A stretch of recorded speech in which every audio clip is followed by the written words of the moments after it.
ಬದುಕಿನಲ್ಲಿ ಸೋಲನೆಂದು ದ್ವೇಷಿಸಬಾರದು. ಅದು ಆತನಿಗೆ ಪಾಠ ಕಲಿಸುತ್ತದೆ. ಸೋಲುಗಳು ಈ ಬದುಕಿನಲ್ಲಿ ಎಂದೆಂದಿಗೂ ಸಹಜ. ಅವುಗಳಿಂದ ಆತ ಪಾಠ ಕಲಿಯುತ್ತಾನೆ. ದೇವರನ್ನು ನಂಬದವನೇ ನಾಸ್ತಿಕನೆನ್ನುತ್ತಾರೆ. ಆದರೆ ನಾಸ್ತಿಕನೆಂದರೆ ಯಾರಿಗೆ ತನ್ನಲ್ಲಿ ನಂಬಿಕೆ ಇರುವುದಿಲ್ಲವೋ ಅವನೇ ನಿಜವಾದ ನಾಸ್ತಿಕ. ಪ್ರೀತಿ, ಒಲವು ಇವು ಮನುಷ್ಯನ ಬದುಕು. ಅದೇ ತೇರನಾಗಿ ಆತನ ದ್ವೇಷ, ರೋಷಗಳು ಆತನ ಮರಣಗಳು. ಮನುಷ್ಯ ಬದುಕಿನಲ್ಲಿ ಗೆಲುವು ಗಳಿಸಲು ಪ್ರಚಂಡವಾದ ಇಚ್ಛಾಶಕ್ತಿ ಇರಬೇಕು. ಹಾಗೆಯೇ ಕರ್ತವ್ಯ ನಿಷ್ಠೆಯೂ ಇರಬೇಕು. ನಿರಂತರ ಪ್ರಯತ್ನವಾದಿ ಮನುಷ್ಯ ಮಾತ್ರ ಯಶಸ್ವಿಯಾಗುವನು. ಧರ್ಮ ಸಂಸ್ಕೃತಿಗಳೆಲ್ಲ ಸತ್ಯದ ಬುನಾದಿಯ ಮೇಲೆ ನಿಂತಿವೆ. ಸತ್ಯವೆಂದರೆ ನಿಜವಾದ ಆಧ್ಯಾತ್ಮಿಕತೆ.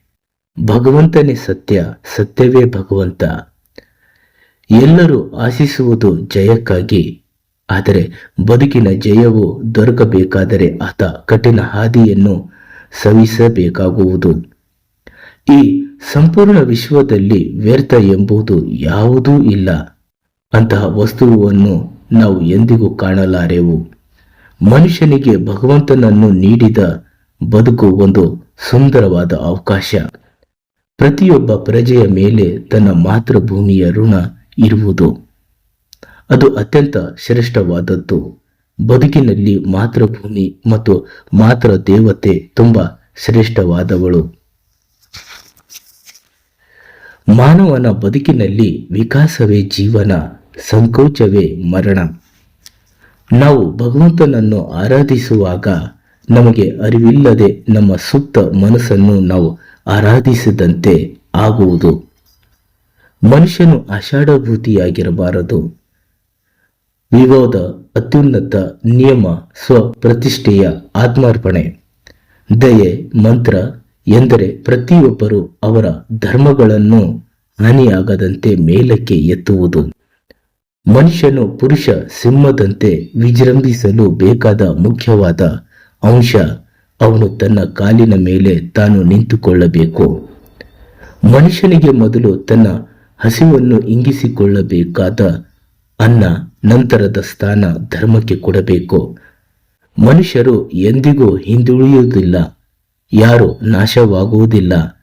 ಹಾಗೆಯೇ ಪ್ರತಿಯೊಬ್ಬರು ದಿನೇ ದಿನೇ ಪರಿಪೂರ್ಣವಾಗುವವನು. ಆದರೆ ಅನುಭವಕ್ಕೆ ಆತ ತಲೆ ಓಡಲೇಬೇಕು.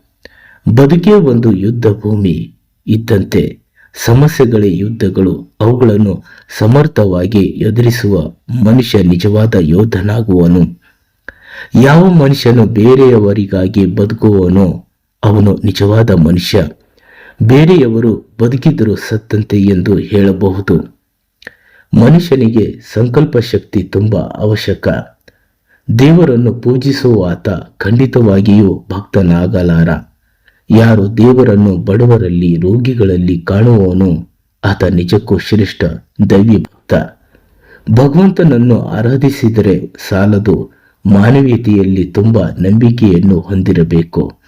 ಆಗಲೇ ಆತ ಶ್ರೇಷ್ಠ ಮಾರ್ಗದಲ್ಲಿ ನಡೆಯಲು ಸಾಧ್ಯ. ದೈವಿ ಸಾಕ್ಷಾತ್ಕಾರ ಹೊಂದಲು ಸಾಧ್ಯ. ಧರ್ಮದ ರಹಸ್ಯವಿರುವುದು ಸಿದ್ಧಾಂತಗಳಲ್ಲ, ಅದರ ಅನುಷ್ಠಾನದಲ್ಲಿ. ಒಳ್ಳೆಯವರಾಗಿರುವುದು, ಒಳ್ಳೆಯದನ್ನು ಮಾಡುವುದು ಇದೇ ಧರ್ಮದ ಸರ್ವಸ್ವ. ಮಾನವನಲ್ಲಿ ಈಗಾಗಲೇ ಅಡಗಿರುವ ದೈವತ್ವದ ಪ್ರಕಾಶನವೇ ಧರ್ಮ. ಪ್ರಾಣಿ ಸಹಜ ವ್ಯಕ್ತಿಯನ್ನು ಮನುಷ್ಯನಾಗಿಸಿ ಮನುಷ್ಯನನ್ನು ದೇವರನ್ನಾಗಿಸುವ ಭಾವನೆಯೇ ಧರ್ಮ. ಯಾರಿಗೆ ತನ್ನಲ್ಲಿ ತನಗೆ ನಂಬಿಕೆ ಇಲ್ಲವೋ ಅವನು ನಾಸ್ತಿಕ. ಹಳೆಯ ಧರ್ಮಗಳು ಹೇಳುವುದು ದೇವರನ್ನು ನಂಬುವವನು ನಾಸ್ತಿಕ ಎಂದು. ಹೊಸ ಧರ್ಮ ಹೇಳುತ್ತದೆ ಯಾರಿಗೆ ತನ್ನಲ್ಲಿ ನಂಬಿಕೆ ಇಲ್ಲವೋ ಅವನು ನಾಸ್ತಿಕನೆಂದು.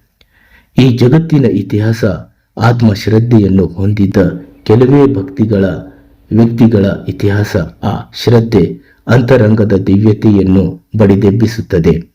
ಆಗ ನೀವೇನಾದರೂ ಸಾಧಿಸಬಲ್ಲಿರಿ. ಮೊದಲು ನೀವು ನಿಮ್ಮ ಮೇಲೆ ನಂಬಿಕೆ ಇಡಿ. ನಿಮ್ಮನ್ನು ನೀವು ಋಷಿಗಳೆಂದು ನಂಬಿದರೆ ನೀವು ಖಂಡಿತ ಋಷಿಯಾಗುತ್ತೀರಿ. ನಮಸ್ಕಾರ ಹಾಗೂ ಧನ್ಯವಾದ ವಿಡಿಯೋ ನೋಡಿದ್ದಕ್ಕಾಗಿ.